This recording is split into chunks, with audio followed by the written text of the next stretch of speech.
Olá!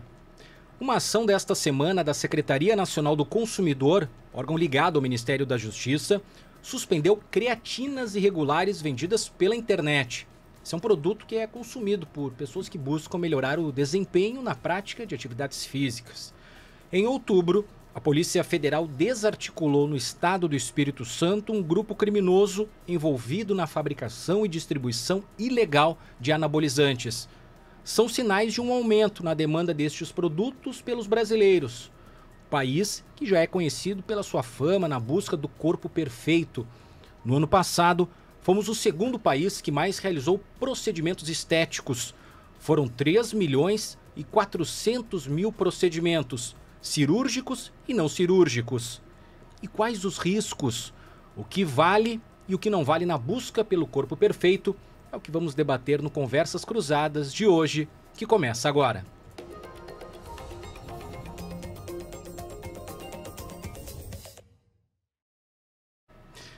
Muito obrigado a você que nos acompanha a partir de agora no YouTube de GZH, onde vamos transmitir e falar um pouco sobre este tema que movimenta muito a nossa audiência. Sempre é uma oportunidade de esclarecimentos, de tirar dúvidas e de fazermos alertas importantes em decorrência dessa demanda cada vez mais crescente do público, a demanda das redes sociais também envolvidas aí na exposição dos corpos.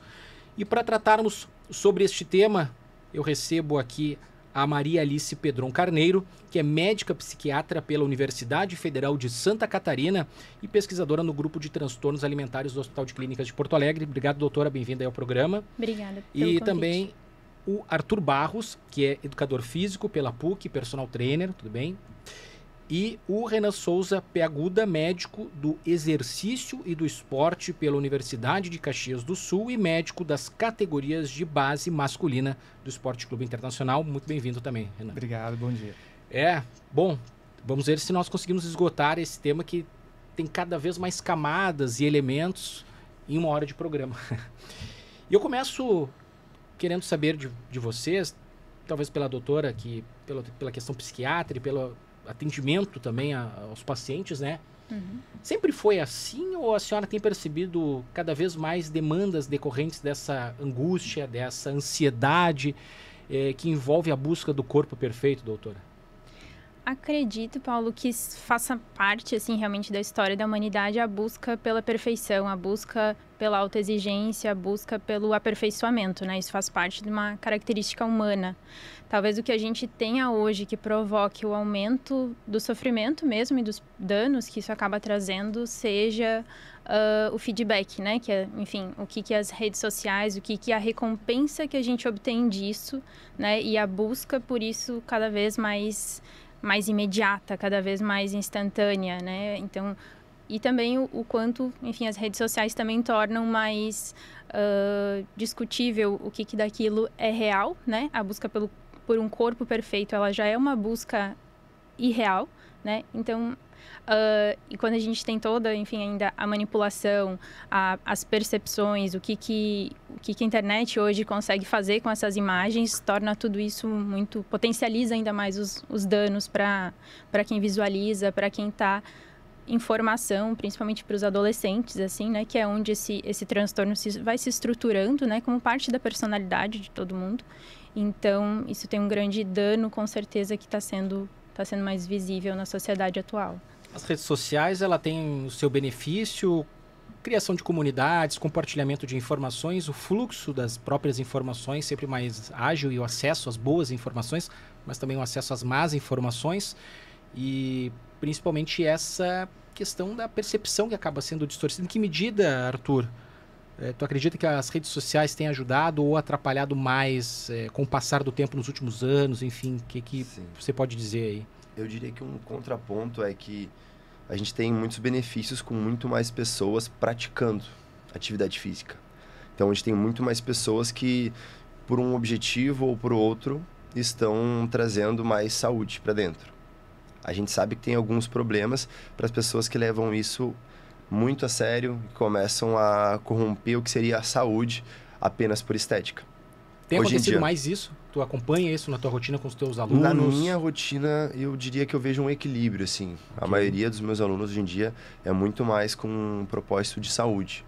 Mas a gente vê, principalmente pela rede social, acompanhando por ali, que é equilibrado. Não diria que tem mais pessoas procurando saúde do que estética. Eu diria que é muito equilibrado.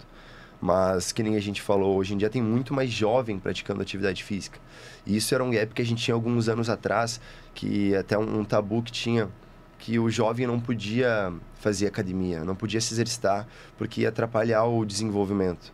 Hoje em dia a gente vê jovens de 14, 15 anos numa sala de musculação. E isso é um benefício para a sociedade imenso, que a gente está diminuindo o risco de um idoso com grandes problemas de saúde, né? Então, a criança começando a praticar uma atividade, um jovem começando a praticar atividade física hoje em dia, tem muitos benefícios aí futuramente. Obviamente, a gente tem aí esses percalços no meio do caminho, que são as pessoas que se perdem na busca pelo corpo perfeito, né? Uhum.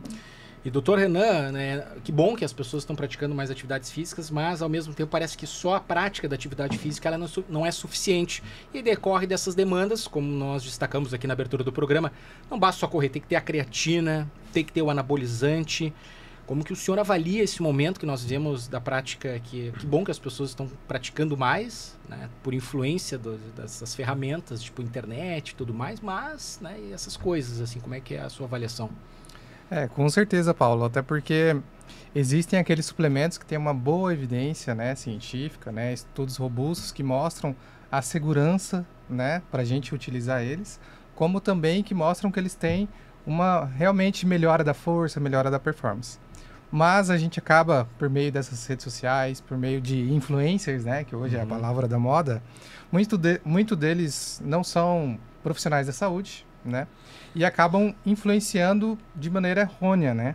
É muito bom, né, hoje em dia, até complementando o que o Arthur falou, a partir dos 6 anos de idade, se uma criança tiver um acompanhamento, né, de um educador físico, ele já pode, do profissional da educação física, ele já pode ingressar na academia, né, fazer algumas outras atividades que antigamente a gente falava, não, vai atrapalhar o crescimento, vai atrapalhar, né, outras coisas, mas ao mesmo tempo ocorre muito a busca ali pela pílula mágica, né, então aquele anabolizante, aquele suplemento que às vezes é contaminado com alguma outra substância que não vem no rótulo, né, isso está acontecendo cada vez mais hoje em dia. E também no mercado, né, principalmente pela internet, a gente observa que as pessoas também acabam buscando, às vezes, um produto que às vezes tem um custo um pouquinho inferior e às vezes a gente não sabe onde é fabricado, né, a gente não sabe se aquela empresa é confiável. Então, tudo isso está girando ao mesmo tempo, né? Aumento da atividade física, só que ao mesmo tempo as pessoas começam a se comparar com as outras e aí começa aquela competição e aí o pessoal começa a desvirtuar um pouquinho, buscando medicações, buscando algumas dicas que muitas vezes não são as boas informações. E nós percebemos entre esses influenciadores também uma questão envolvendo o financiamento, né, desses influenciadores que são pagos para promover determinados produtos, sem aquela certificação de qualidade, e as pessoas elas se pegam em meio a toda essa profusão de desinformação, né, doutora? E aí, como é que a gente faz? Como é que a gente deve lidar com isso? Qual é a sua avaliação sobre os cuidados? Como é que as pessoas podem estabelecer filtros em relação a isso? Que cuidados? Existem mecanismos, digamos, psicológicos para a pessoa se precaver desse cenário em que eventualmente ela vai ter contato com coisas que são nocivas, com informações que são erradas? O que dá para fazer, assim, na sua opinião? Pensando até um pouco como o Arthur contou, assim, sobre a experiência dele com os alunos dele, assim, né? Por que dá certo, né? Muita gente, tipo, tá ali todo dia naquela... enfim, naquela rotina mesmo que a atividade física de forma saudável significa para a vida de cada um, e tudo dá certo e tudo se encaminha bem, né? A gente faz uma comparação, às vezes... enfim, com dois tipos de plantas, assim, por exemplo, um dente de leão e uma orquídea, né? Um dente de leão, a gente pode jogar ele, né, no meio do caminho, assim, num solo arenoso, e ele vai nascer, vai vingar e vai dar tudo certo. E não importa o preparo que aquele solo ali teve, né? Tem uma orquídea, por exemplo, você vai ter que ter todo um preparo para que ela planta possa se desenvolver ao máximo do seu potencial e não adianta tu jogar em qualquer lugar, ela não vai nascer.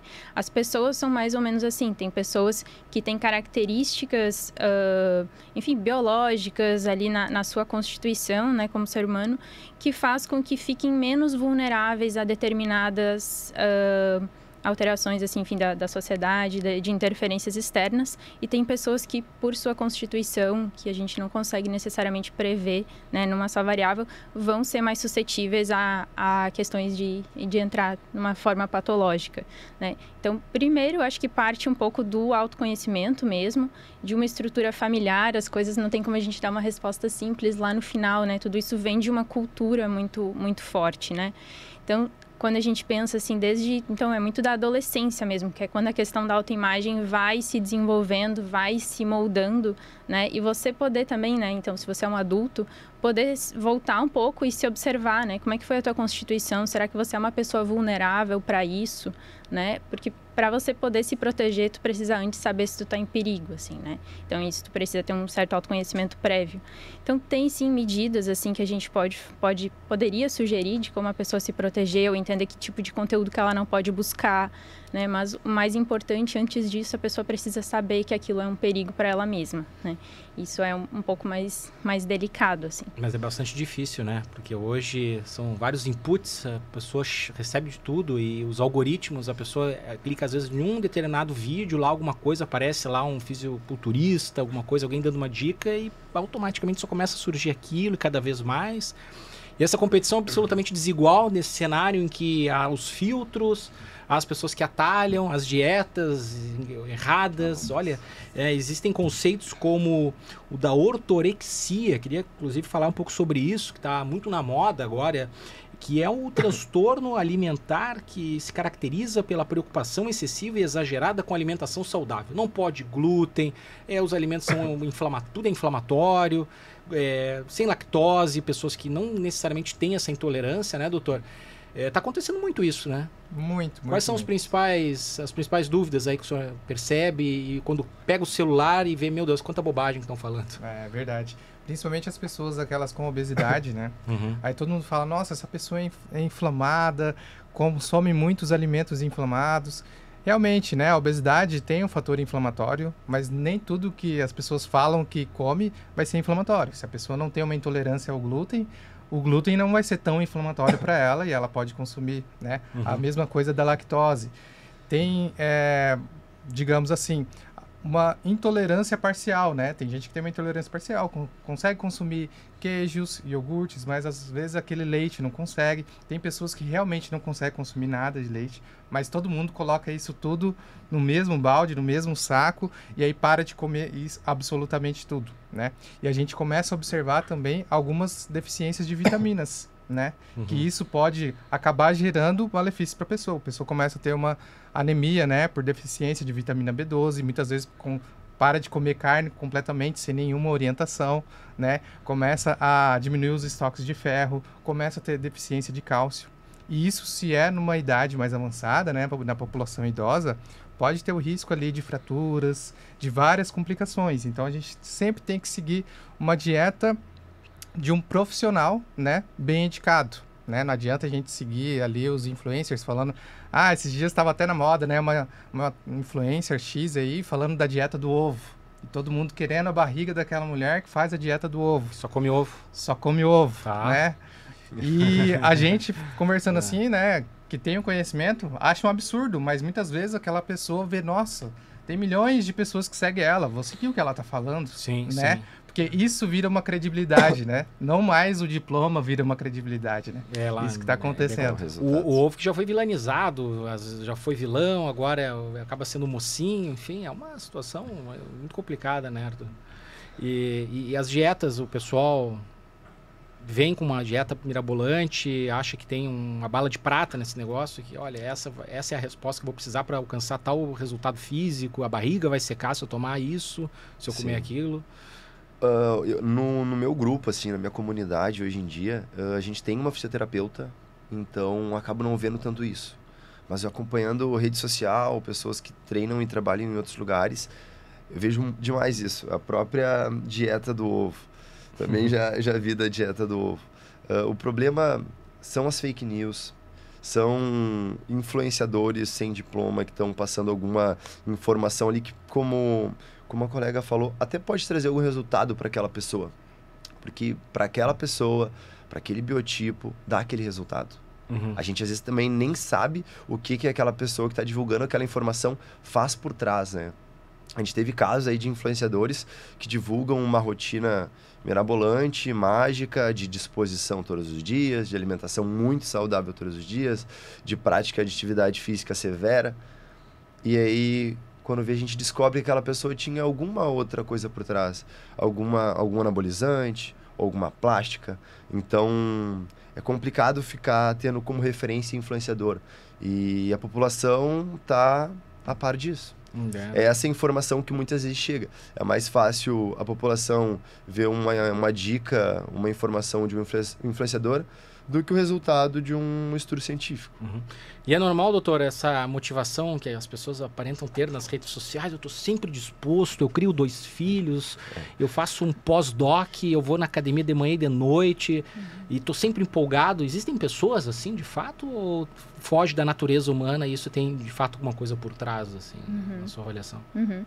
Isso é muito importante, assim, e às vezes até uma técnica mesmo de tratamento, assim, e as redes sociais prejudicam muito isso, que é a gente precisar normalizar a banalidade da vida, assim, e o tédio, né? E, né, o que cada um faz aí, enfim, numa sexta-feira de noite que não tinha nenhum programa para fazer, ou o que a gente faz, enfim, então, poder pensar na banalidade da vida e também valorizar esses momentos, assim, e poder pensar o que será que aquele meu colega que está... Então, essas pessoas, então, elas se tornam muito ofensivas, né? Quando a gente vai buscar isso, então, na rede social, e na verdade a gente nem precisa buscar, tá ali fácil. Então, ativamente, né, na terapia, às vezes a gente precisa buscar que aquela pessoa pense, né? O que a minha amiga faz, né, quando está entediada, enfim, o porteiro do meu prédio, o que a minha vizinha está fazendo. Então, a gente poder voltar a se referenciar dentro da nossa comunidade, né, que é aquilo que é real, né, aquilo que é palpável, assim, né. A rede social, infelizmente, as pessoas vão mostrar os shorts, assim, dos seus melhores momentos, talvez, e nem dá para dizer que são os melhores momentos, né, porque...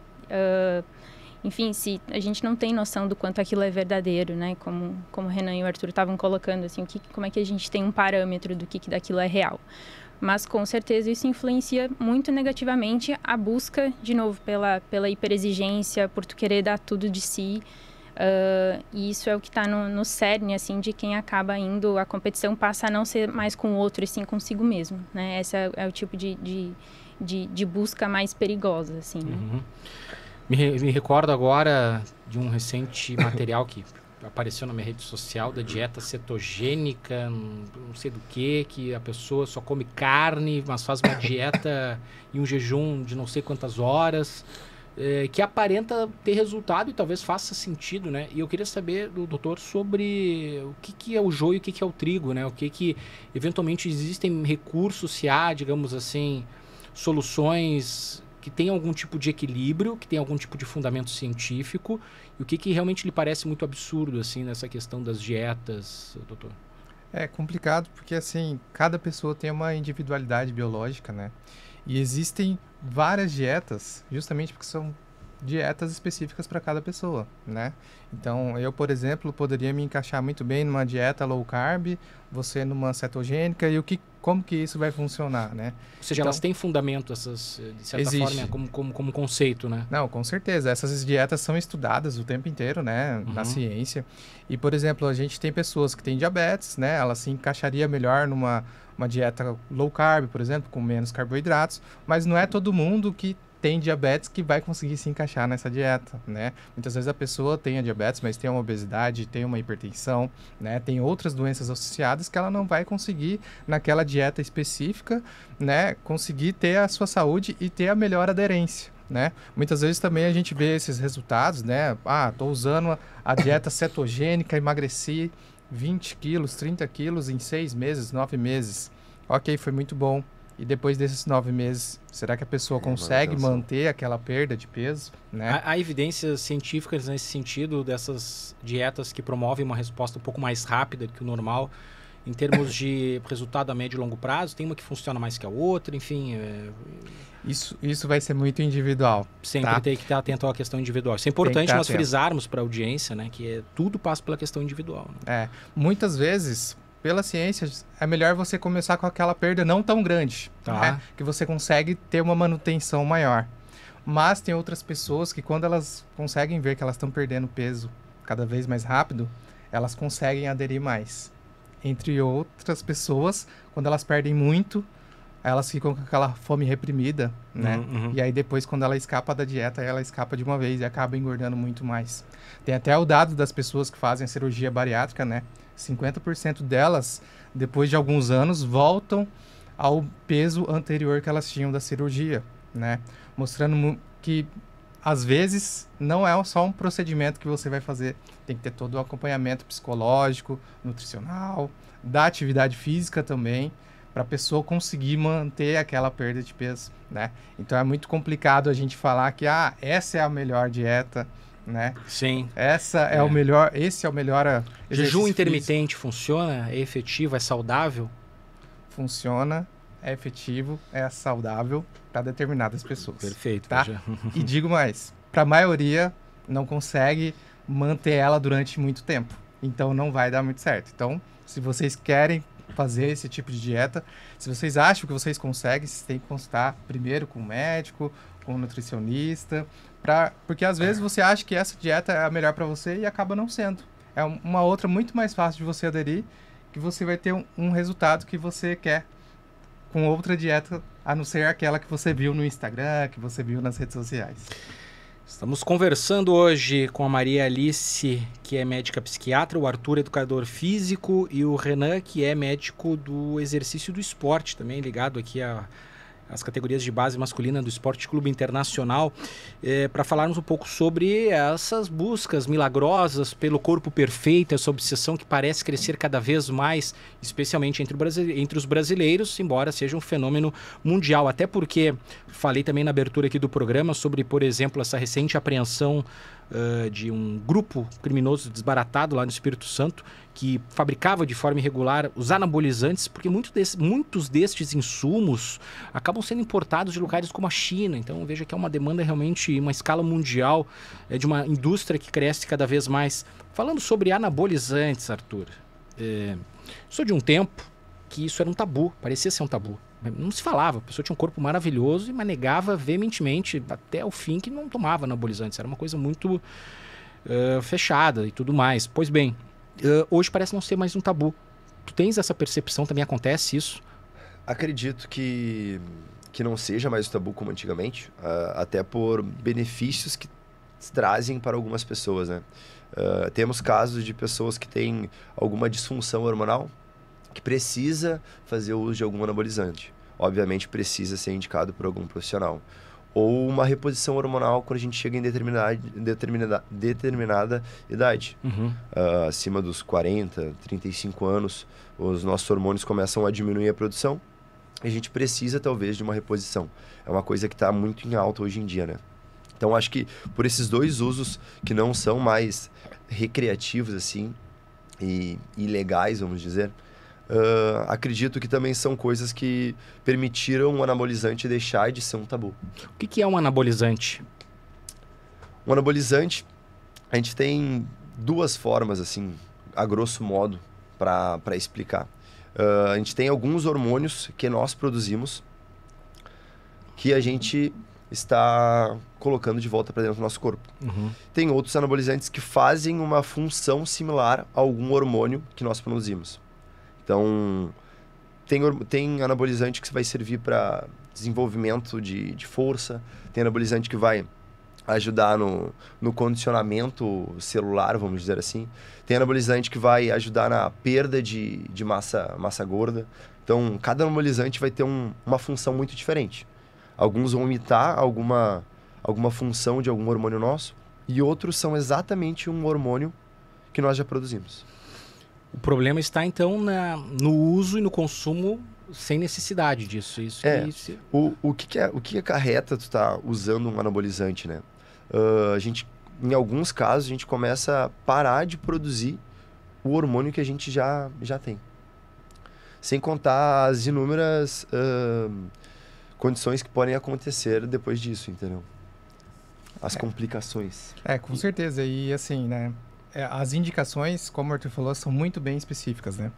Então, aquele homem que não está produzindo, né, direito ali o hormônio da testosterona, mas muitas das vezes ele não está produzindo, né, esse hormônio, pode estar relacionado a causas de distúrbio do sono, de obesidade. Então, muitas das vezes a gente não precisa dar a testosterona, né, que é o mais comum para a gente indicar para esse paciente, porque ele tem um estilo de vida ruim que está propiciando isso. O ideal seria tratar isso primeiro. Com certeza. Então, assim, tem indicações muito específicas, né? E como o Arthur falou, de maneira recreativa, de maneira para performance, é completamente proibido, né? Nós temos a Sociedade Brasileira de Medicina do Exercício, de Ginecologia, de Endocrinologia, todas elas proíbem o uso de maneira recreativa de performance.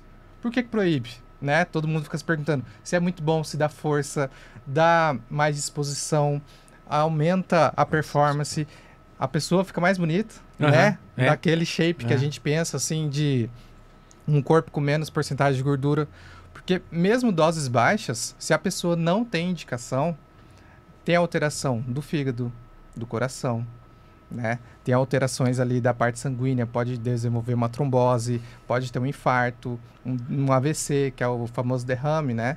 Então, assim, é muito complicado essa parte dos anabolizantes e está sendo muito vinculada nas redes sociais por pessoas que, às vezes, não são profissionais da saúde, às vezes são profissionais da saúde, mas lidam com atletas que fazem uso, né, desse tipo de hormônio. E na maioria dos esportes, né, acho que exceto o fisiculturismo, o anabolizante é doping, né? Não se pode utilizar. No fisiculturismo é permitido? No fisiculturismo é permitido, né? Eles não fazem antidoping, né? Não fazem antidoping. Só que, assim, muitas pessoas trazem, né, a parte do esporte para a vida pessoal. Então, muitas pessoas acabam querendo utilizar e vai no médico, o médico não prescreve porque a pessoa não tem indicação, começa a ir para mercados clandestinos, né? Tem muito produto que vem do Paraguai, próprios laboratórios no Paraguai, que às vezes patrocinam influências aqui no Brasil, então a pessoa começa a ter um acesso mais fácil, né? E isso está cada vez maior no nosso meio, né? E, bom, e são exames, ou são exames fáceis de serem feitos para a pessoa identificar as suas deficiências, assim, é coisa simples no sentido de a pessoa estar assistindo assim, mas tudo difícil, tem que passar por tantos profissionais, eu quero uma resposta um pouco mais rápida. A gente está falando de diagnósticos que são simples, né, doutor? Sim. Serem feitos. A pessoa precisar de alguma coisa aí, né? A pessoa faz uma consulta, a gente vê as queixas da pessoa, os sintomas, né, se é relacionado a alguma deficiência de testosterona ou não. Faz o exame laboratorial, se vem uma deficiência, aí tem uma investigação a mais e aquilo. Se não vem essa alteração e se não tem nenhum sintoma, a pessoa não tem deficiência, né? E às vezes o sintoma da pessoa é que não está dormindo direito, né? Tem uma rotina um pouco mais difícil, que come um pouco demasiadamente, né? Não tem uma alimentação muito adequada, que está fazendo ela ter alguns sintomas nesse sentido, né? Tem uma série de conceitos que permeiam esse debate e palavras que vão entrando no vocabulário das pessoas que acompanham esse tema, né? Nós falamos aqui sobre a ortorexia. Tem a coisa chamada vigorexia, ou a síndrome de Adonis, ou o transtorno dismórfico muscular. Se por um lado a ortorexia é a obsessão, preocupação excessiva pelas questões dos alimentos. Aliás, falávamos sobre a vilanização. Eduardo Chaves, nosso produtor, me alertou que o pãozinho já foi vilanizado. O glúten, não pode comer pão, não esquece, come tapioca, come no pão árabe, o cacetinho não pode. Tem a vigorexia, que é essa obsessão excessiva pela aparência física, né? Como que as pessoas devem ficar atentas, doutora, sobre os primeiros sinais disso? Até onde é saudável uma preocupação com a estética, que eu acho que é bacana, porque ela indica que a pessoa está se auto-amando, né? Ela tem a sua autoestima, e quando que ela começa a ultrapassar alguns limites. Por mais que tenham nomes diferentes, tanto a a ortorexia quanto a vigorexia, elas partem da mesma raiz, que é uma rigidez, assim, uma rigidez do pensamento. Então, a gente começa... As duas têm um perfeccionismo, né? Que faz parte aí de tudo isso que a gente está conversando. Enfim, a busca do corpo perfeito. E quando você começa a ter uma rigidez sobre o que você quer, sobre o teu objetivo, sobre onde você quer chegar, você passa a ter uma mudança realmente cerebral, assim, cognitiva, da atenção ao detalhe. Então, é o detalhe, não o todo, que passa a importar. Então, você já não consegue mais ver o todo do teu corpo, né? E sim, aquele pedacinho, enfim, do lado do dorso, do tórax, ou, enfim, do abdômen, né? A barriga, né? O local aí mais central de grande crítica para onde vai. Então, é muito mais de conseguir se monitorar um pouco, se perceber, né? Aprender sobre... Será que eu estou focando muito no detalhe quando eu olho no espelho? Será que quando eu uso o espelho eu estou sempre procurando um defeito, né? Observar essa voz, assim, né? A gente tem uma voz interna que conversa com nós mesmos, né? Será que essa voz, ela é crítica toda vez que eu passo na frente de um espelho? Ou será que ela é uma voz, enfim, gentil ali, falando contigo mesmo sobre como é o teu corpo, né? Enfim, tem até um experimento, às vezes, que a gente faz, assim, que é, por exemplo, se tu perde um brinco aqui no chão, né? E aí você fica e não vai encontrar nunca. E aí, de repente, quando você consegue achar, ele parece que estava enorme ali no chão, assim, que tu não viu, né? Quando a gente passa a ver o detalhe, a gente não consegue mais desver o detalhe. Então, se você começa a perceber, né? Isso como orientação mesmo, né? Tanto de buscar ajuda, né? Que você tá tendo essa atenção ao detalhe, você não consegue mais se ater à visão... da tua identidade, né, de você como pessoa, além do teu corpo, além da performance física, com certeza isso é um grande sinal de alarme, assim, né, uma bandeira vermelha para você procurar ajuda, né, mas é isso que a gente precisa se perceber um pouco, assim. São questões que já de antigamente eu me recordo da questão da bulimia, da anorexia, né? Tivemos personagens que suscitavam esse debate, traziam ao público, né? Os pré-influenciadores, não falávamos de redes sociais, né? A Princesa Diana sofreu disso publicamente, falou sobre isso, né? E acabam trazendo, só que parece ser uma coisa meio 2.0 agora, todas essas questões que envolvem processos que, de certa forma, é tudo envolvendo o corpo e alcançar um resultado inalcançável, mas com nuances que envolvem hoje as redes sociais, a informação que é cada vez mais errada, cada vez mais embalada, fake news. Bom, tem situações também, por exemplo, como nós tivemos o peeling de fenol, né, um tema que envolve, né, a morte de uma jovem em junho desse ano lá em São Paulo, acabou determinando a suspensão desse tipo de procedimento, está em uma discussão, uma regulamentação na Câmara dos Deputados em Brasília, a Anvisa prorrogou por tempo indeterminado, até onde eu sei, me corrija, por favor, mas eu acho que está por tempo indeterminado essa medida. Tivemos também no passado as questões de procedimentos estéticos envolvendo a aplicação de hidrogel. São tantas as coisas que acontecem que... como que fica, Arthur, a situação do aluno que está alheio a tudo isso, assim, né? É difícil um aluno hoje que chega sem essas influências, que só quer fazer um treino. É complicado, porque uma coisa que acontece bastante é o aluno chegar já com alguma adaptação do que ele precisa fazer. Ele já chega dizendo para ti, eu quero que me dê esse treino. Exatamente. Porque ele pode pegar um influenciador que não tem formação nenhuma, ou às vezes pior, ele pode pegar um influenciador que realmente tem alguma formação. E ele está passando uma coisa geral. Está passando alguma informação que poderia servir para qualquer um. E o aluno não sabe como aquilo é individualizado para algum tipo de público. E aí ele chega achando que aquilo lá é a fórmula secreta para ele. Então, uma coisa que eu queria comentar assim, sobre isso é que não tem uma fórmula secreta. Não tem um jeito fácil. Não tem um alimento que tu não possa comer, não tem um alimento que tu deva comer. Cada pessoa vai ter a sua fórmula. Por isso que é importante assim, a gente passar pelos processos e respeitar etapas. Assim.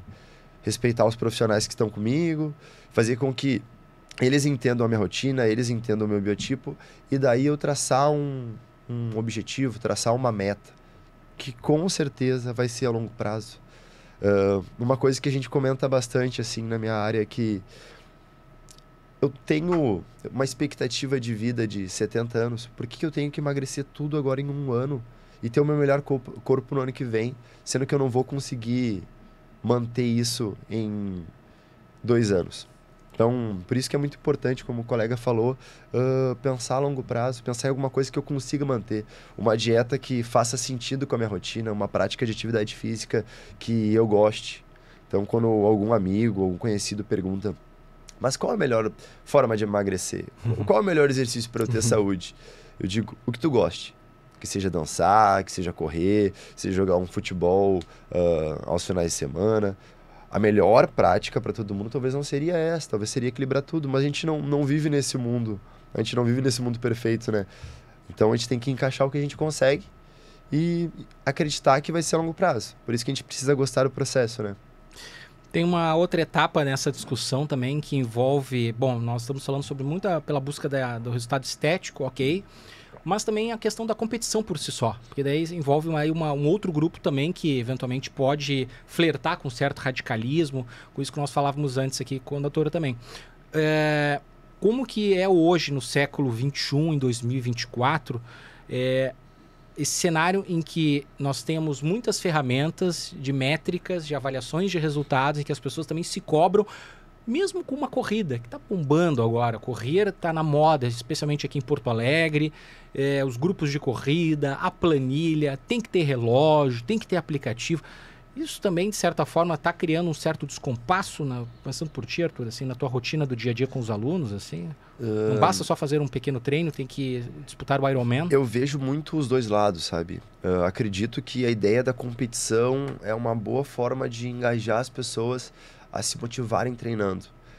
Quando a gente não vê um resultado, ou não tem uma disputa que seja comigo, ou que seja com os colegas daquele meu grupo, se não tem uma disputa, às vezes vai esfriando aquela disposição, aquela vontade de continuar exercitando.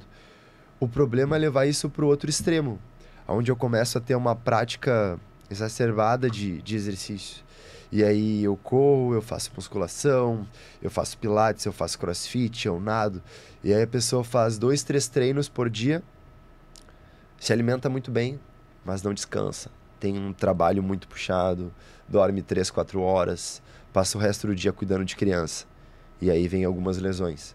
Então, o problema é a gente querer, às vezes, acompanhar o estilo de vida de um influencer que tem outra realidade na nossa vida, onde a gente tem que trabalhar 8 horas, tem que ficar tanto tempo cuidando da casa, cuidando de criança. Então, tem que tomar cuidado com os dois extremos. Se eu não tiver nenhum estímulo, eu paro de me exercitar.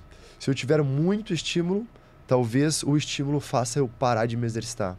Então, tem que tomar esse cuidado.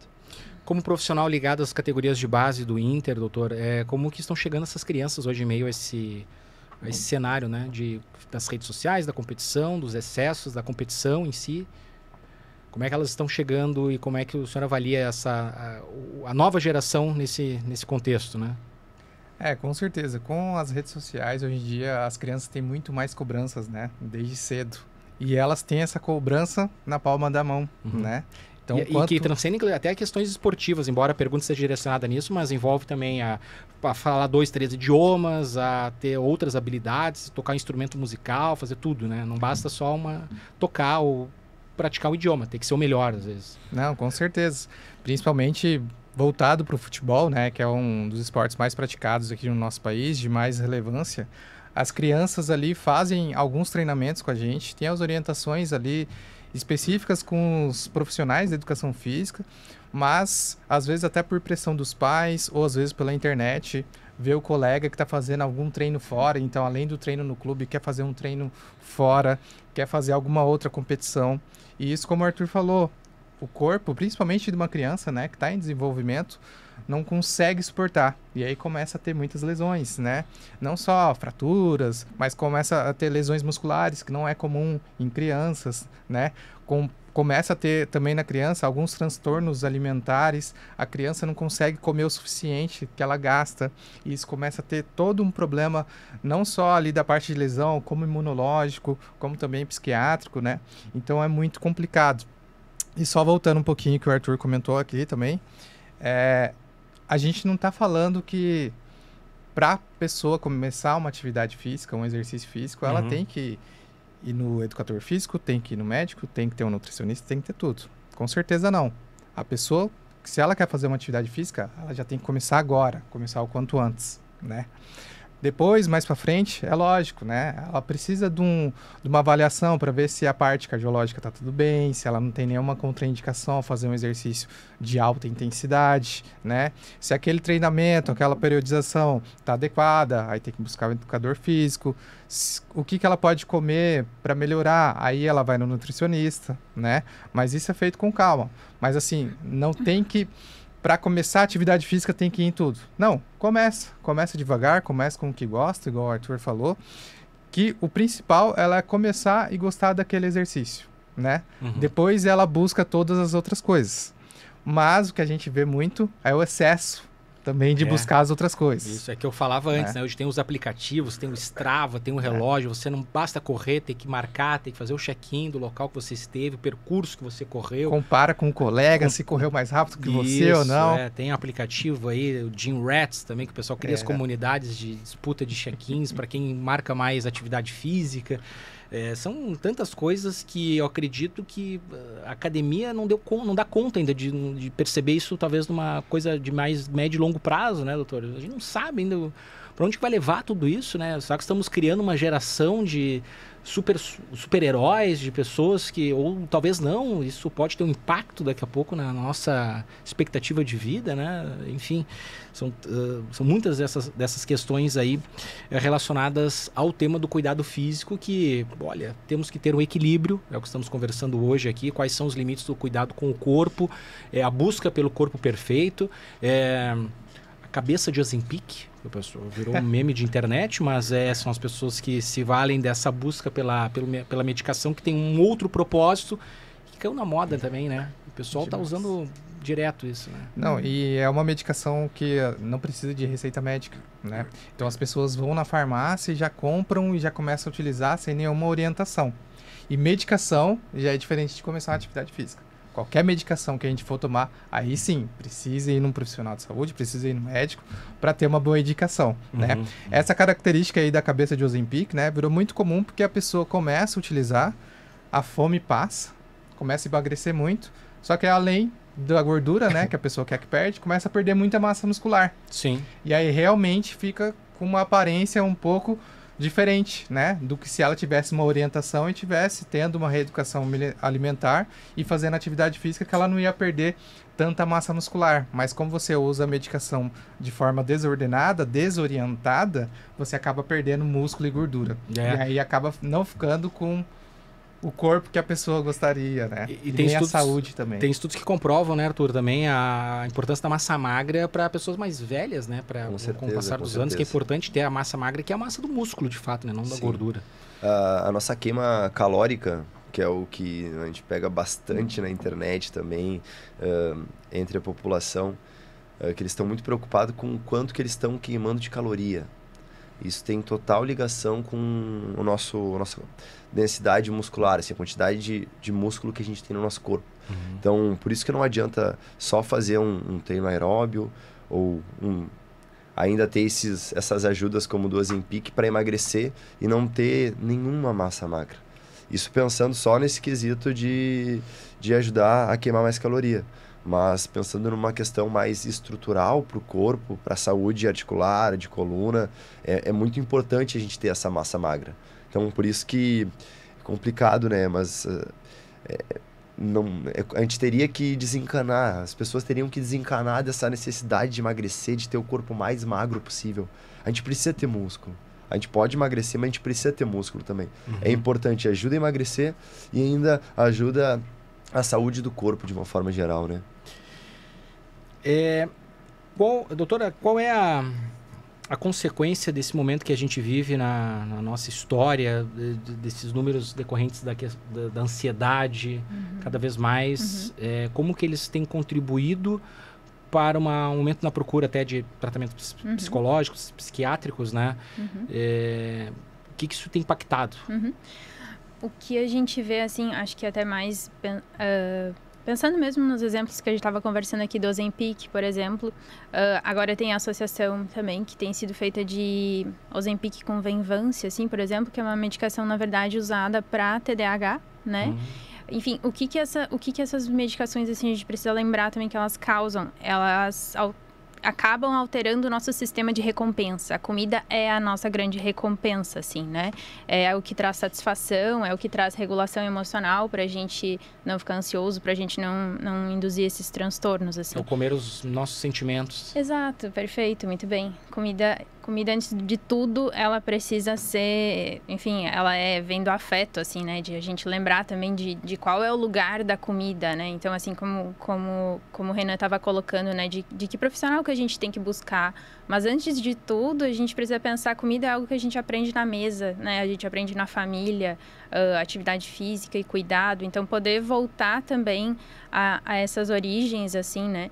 E essas medicações, elas vão afetar, por exemplo, o Ozempic, né? A partir do momento que tu tem uma redução do teu apetite, ou, por exemplo, o Venvance, que é uma medicação utilizada para TDAH, que age exatamente no sistema de recompensa da dopamina, nosso principal ali, propulsor, assim, de recompensa, de satisfação. A partir do momento que você começa a mexer com isso de uma maneira artificial, você buga o teu sistema, assim, de que você precisa ter uma rotina, de que você precisa satisfazer as tuas necessidades básicas de uma maneira saudável para que tu esteja bem, né? Enfim, o sono, são as coisas naturais de regulação, né? Aí a gente pode pensar até nos exemplos, enfim, de drogas e o que isso faz.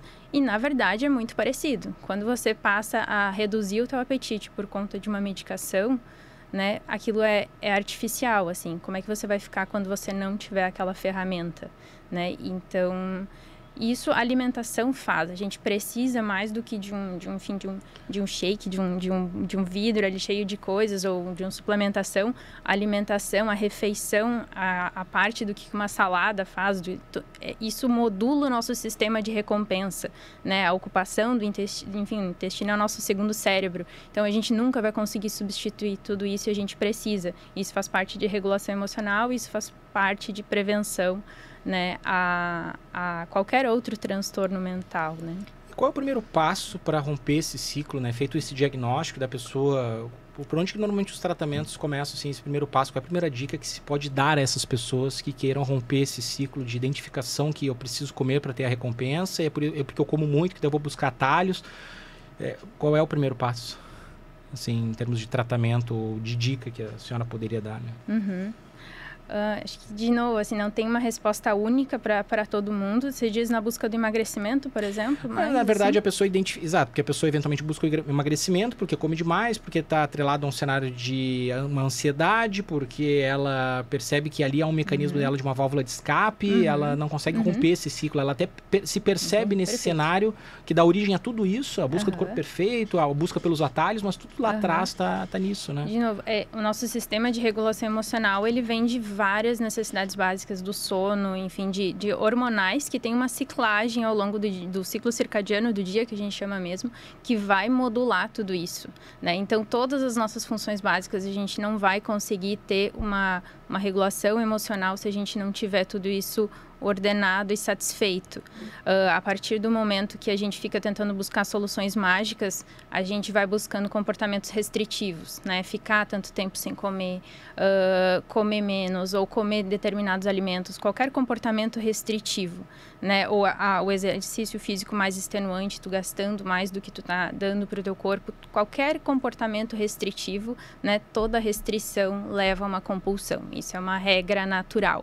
A compulsão vai ser diretamente na comida, ou você vai extravasar ela talvez até para outras fontes de recompensa, como, enfim, por exemplo, às vezes acontece, por exemplo, em cirurgia bariátrica, você perde a recompensa da comida, porque fisicamente você não consegue mais comportar aquele alimento, você por vezes transita para uma dependência química de álcool ou para um outro tipo de busca de recompensa. Que acontece isso nessas dietas ou nesses procedimentos mais radicais de perda de peso muito rápido ou de resposta muito rápida, que a pessoa não se reconhece mais, né?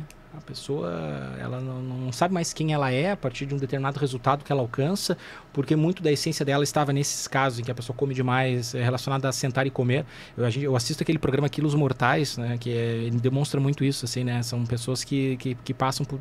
Só que são, claro, exemplos radicais e que fazem sucesso, inclusive, entre a audiência, né? Porque as pessoas gostam de perceber isso.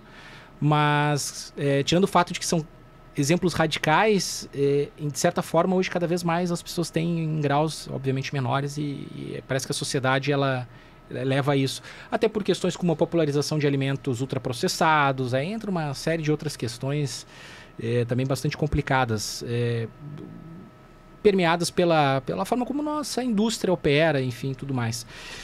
Arthur, eu queria te perguntar sobre, do outro lado, das pessoas que chegam já botando banca e dizendo exatamente assim, eu quero fazer esse treino, o cara sabe mais do que tu, já chega, né, só preciso de ti para assinar embaixo aqui.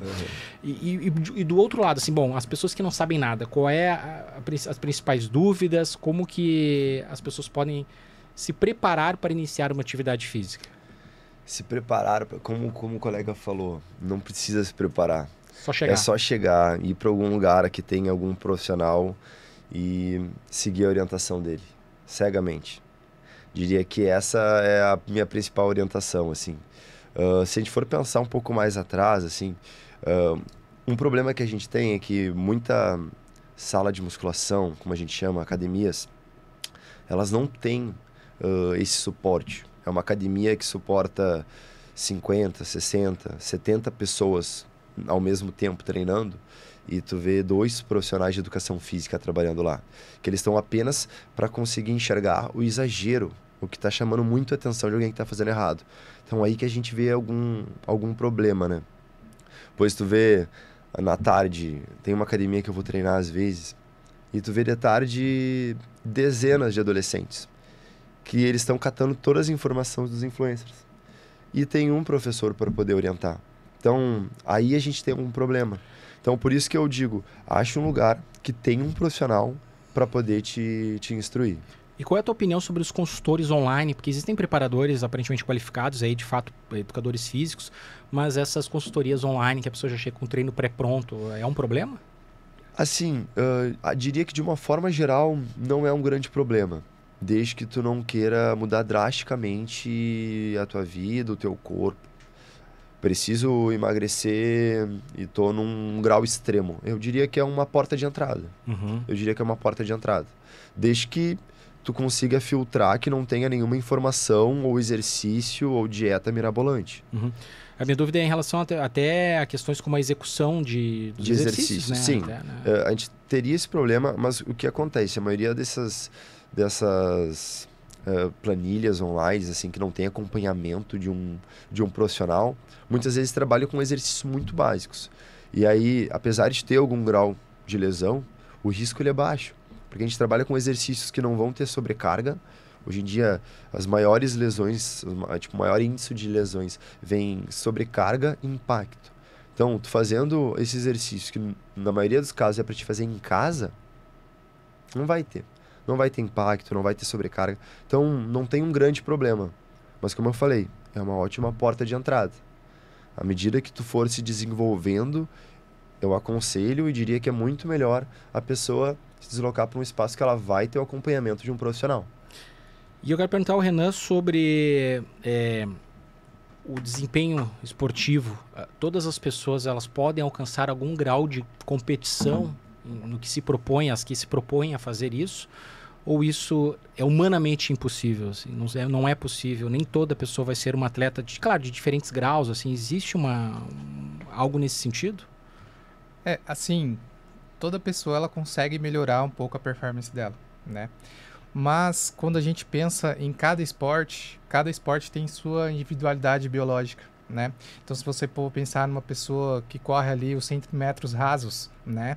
Você vai ter uma estrutura do corpo diferente que, por exemplo, uma outra pessoa de uma outra etnia, de uma outra raça, mesmo se ela, né, fazer tudo, se dedicar muito bem, fazer a alimentação muito bem adequada, um treino muito específico, ela não vai conseguir atingir o mesmo nível do que uma outra pessoa de uma outra etnia que tem uma tendência, né, biológica mesmo, a ter mais facilidade naquele esporte, né? Então é a mesma coisa comparar um maratonista, né, que corre aí 42 quilômetros, de uma pessoa com 100 metros rasos. O comportamento, o corpo é totalmente diferente, né? Quando você compara também nadadores, né, com uma pessoa que corre é totalmente diferente. Então, assim, a pessoa tem que buscar melhorar a sua performance, mas ela perceber também que não é porque ela está se dedicando tanto que ela vai ser o Usain Bolt, né, que ela vai ser igual o Cristiano Ronaldo, que ela vai ser igual qualquer outro ídolo aí de outro esporte, né? Tem que respeitar um pouco a individualidade, né, biológica, para a pessoa se encaixar no melhor exercício possível para ela. Eu acredito que seja uma realidade dentro da categoria de base de times de futebol em geral, porque o pai ou a mãe querem que a criança seja o próximo Cristiano Ronaldo também. Com Ela certeza. chega, né, com essa pressão. E como ela é uma criança em desenvolvimento, o potencial é enorme, não se sabe ainda, né, seus eventuais limites, né? A gente recebe muitas crianças que é uma demanda reprimida dos pais, né? O pai tinha um sonho de ser um jogador de futebol e aí pensa, eu não tive essa oportunidade porque os meus pais não me deram, mas eu vou dar essa oportunidade pro meu filho vai ser o melhor jogador. E muitas vezes o atleta não quer ser jogador de futebol, né? E isso acontece em outros esportes também, como tênis, vôlei, basquete, né? Mas a gente vê isso muito no futebol porque é um dos esportes que a gente mais pratica, né? Que o brasileiro mais adora. Eu fiz essa pergunta sobre as potencialidades das pessoas. Eu prometi para mim mesmo que eu não queria trazer temas pessoais, eu gostaria de me abster disso, mas é que eu sou um corredor amador e põe amador nisso. E eu gostaria muito de correr uma maratona. E eu ainda não sei, eu já consegui correr 2 meia maratonas. Estou muito satisfeito com o meu resultado, comigo mesmo. Eu coloco muito na minha cabeça, eu estou competindo comigo mesmo em primeiro lugar, depois com os outros. Meu pace esse ano piorou em relação ao ano passado, em decorrência do treino até pós-enchente, enfim, uma série de fatores. E eu não sei, e eu fico pensando, será que eu preciso correr uma maratona? Eu não tenho essa resposta ainda. Então eu tenho questões, digamos, próprias da minha psicologia, de saber será que eu estou me deixando influenciar, mesmo sendo uma pessoa consciente de todo esse debate? Será que eu preciso realmente correr uma maratona? Será que eu consigo? E qual é a forma de eu treinar, caso eu perceba que não, sim, eu quero correr uma maratona? E talvez sejam perguntas que várias pessoas tenham, né, sobre isso, né? Eu quero fazer tal coisa, eu não sei se sou capaz, ou quanto eu estou apenas sendo influenciado pelo momento que nós vivemos, né, doutora? Sim. Acho que é importante uma pergunta maior. Eu preciso correr uma maratona? Que é sobre o que tudo isso, o que essa busca pelo corpo, pela competição, o que isso significa para a tua identidade, né? O que da tua identidade, de alguma maneira, parece que o correr a maratona faz sentido? E identificar se é através disso, se quando tu chegar na linha de chegada de um jeito saudável e feliz, né, e não exaurido e desidratado, né, bem preparado. Eu não tô pensando em você, tô pensando porque é a realidade que a gente vê se você ficar numa linha de chegada dessas maratonas hoje. Muitas pessoas, enfim, realmente com um aspecto físico e emocional provavelmente exaurido, assim, enfim. Então, entender isso. O que da tua identidade parece que vai ser tu busca ali naquilo, e se é aquilo que tu precisa para te satisfazer e que caminho traçar se realmente for aquela resposta. Ou se talvez tu quer, enfim, só ir para Floripa porque o Ironman é lá, assim.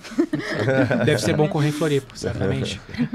Bom, quero agradecer aqui aos nossos convidados, a Maria Alice Pedron Carneiro, que é médica psiquiatra pela Universidade Federal de Santa Catarina e também pesquisadora no grupo de transtornos alimentares do Hospital de Clínica de Porto Alegre, ao Arthur Barros, educador físico pela PUC, personal trainer, e o Renan Souza Peaguda, médico do exercício do esporte pela Universidade de Caxias do Sul e médico das categorias de base masculina do Esporte Clube Internacional. Muito obrigado a todos pela alguma consideração final, por gentileza, Maria. Agradeço muito o convite, um prazer estar aqui com vocês, muito bom. Agradeço Arthur. também, muito obrigado. E o Renan.